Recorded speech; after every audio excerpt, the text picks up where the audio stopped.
The rain poured relentlessly over the cracked sidewalks of the old city, washing away the dust, but not the pain of those who walked upon it. In a dimly lit corner of a small, nearly empty diner, a woman sat with two children, a boy and a girl, both no older than 7. Their hair was messy, their clothes worn thin, and their eyes carried a mix of innocence and quiet hunger. The woman, her face pale from exhaustion, had ordered just one meal, a simple plate of rice and soup. And as she looked at her children, she forced a smile that tried to hide her heartbreak. She carefully divided the food into 3 small portions, pretending she wasn't hungry, though her stomach had been empty for 2 days. At another table, hidden behind a newspaper, a man watched quietly. His clothes were expensive, his wristwatch gleamed with quiet power, and his name, Ethan Cole, was known across the city as one of the youngest billionaires in the business world. But in that moment, he wasn't the man who built empires. He was just a human being watching something that shook his soul, a mother choosing hunger so her children could eat. Before we dive deeper, if you believe in kindness, compassion, and second chances, please take a moment to like this video, subscribe to the channel, and share this story with someone who still believes there's goodness left in this world. Ethan had come to the diner to escape his world for a while. Despite all his wealth, his success, and the endless luxury around him, he had been feeling empty, disconnected from life. He'd lost his parents early and grew up in foster care before making his fortune from nothing. But money hadn't filled the hole in his heart. He often wondered what it meant to be truly rich, because every night, despite the billions, he still felt poor in peace.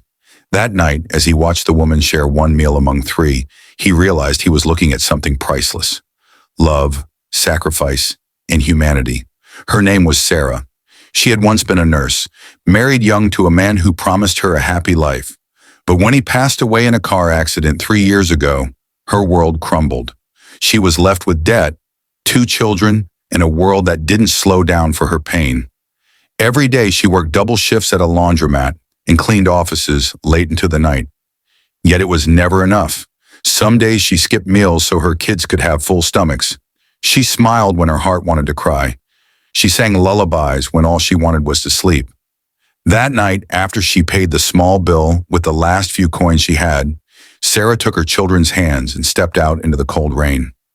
Ethan watched as the little girl shivered and the boy offered her his jacket, too big for his small frame. Something inside Ethan broke.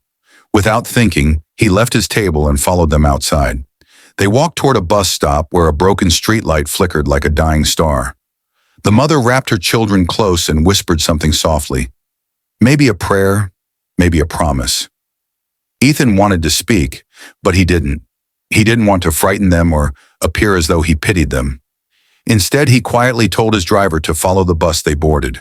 For miles through narrow streets and fading lights, he followed until they reached a small, rundown building on the edge of the city. He watched them enter a dim apartment, the windows covered with old newspapers to keep the wind out. It was clear they were barely surviving. That night, Ethan couldn't sleep. He kept seeing that mother's eyes, tired yet full of love. The next morning, he asked his assistant to find out who she was. It took a few hours, but soon he knew everything: where she worked, how she had fallen behind on rent, and that she was just a week away from losing her home. Ethan could have simply written a check, but he didn't want to humiliate her or make it feel like charity. He wanted to help her with dignity, to give her the one thing money rarely buys: hope. The next day, Sarah returned home from work to find a letter slipped under her door. It was from a company she had never heard of, Cole Foundations. The letter said she had been chosen for a community relief program that helps single parents rebuild their lives. It offered her a new apartment in a better neighborhood, guaranteed employment with higher pay, and full scholarships for her children. She thought it was a scam. It was too good to be true. But the letter was real. The signature at the bottom: Ethan Cole, founder. Sarah's hands trembled as she read it. She couldn't understand why someone would help her. She didn't know she had been seen. Tears streamed down her face as she hugged her children tightly, whispering, maybe God didn't forget us after all. Over the next few weeks, things began to change. She moved into her new home, small but beautiful. Her kids went to school with new clothes and smiling faces. Sarah started her new job at a hospital that partnered with the foundation, where she finally returned to the work she loved. Every night, she thanked whoever had made it possible. She didn't know that Ethan was watching from a distance, making sure she was safe, never wanting credit. Months passed, and the Cole Foundation launched a new medical aid initiative. Ethan wanted to meet the team who would lead it. When Sarah entered the conference room as one of the new supervisors, she froze. Sitting across the table was the same man she had seen once at that diner. The man who had watched her with eyes full of quiet sorrow. Their eyes met, and for a moment, neither spoke. Then Ethan smiled gently and said, "It's good to finally meet the person who inspired all of this." Sarah couldn't hold back her tears. She stood there speechless, her heart overwhelmed. She tried to thank him, but Ethan stopped her softly. "You don't owe me anything," he said. "You showed me what real strength looks like. You reminded me what love means. I should be thanking you."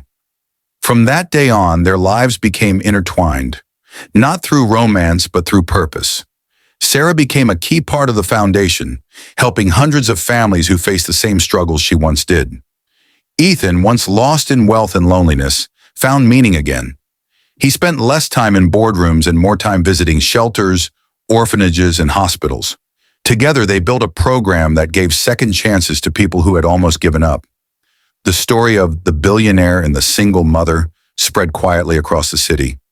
It became a symbol of compassion, proof that even in a world driven by greed, kindness could still change lives. Sarah never forgot the night she had shared one meal with her children, and Ethan never forgot how that small act of love had opened his heart. 1 year later, on a bright spring afternoon, the foundation organized a charity event for families in need. The hall was filled with laughter, music, and children playing. Sarah stood on stage speaking to the crowd, telling her story. Not as a victim, but as a survivor. She spoke of pain, faith, and miracles born from unexpected kindness. Ethan watched from the audience, his eyes glistening with pride. When she finished, the room erupted in applause. But then something beautiful happened. Sarah stepped down, walked to Ethan, and handed him a small piece of paper. It was a drawing made by her daughter. 3 stick figures holding hands under a bright sun. Above it, in a child's handwriting, were the words, "Thank you for giving us light." Ethan's eyes filled with tears. He knelt to hug the little girl, unable to speak. The room fell silent. In that moment, everyone could feel it. The power of simple kindness, the strength of unseen struggles, and the truth that sometimes the smallest act can change an entire life. If this story touched your heart, please like, comment, and share it with someone who believes in the beauty of second chances.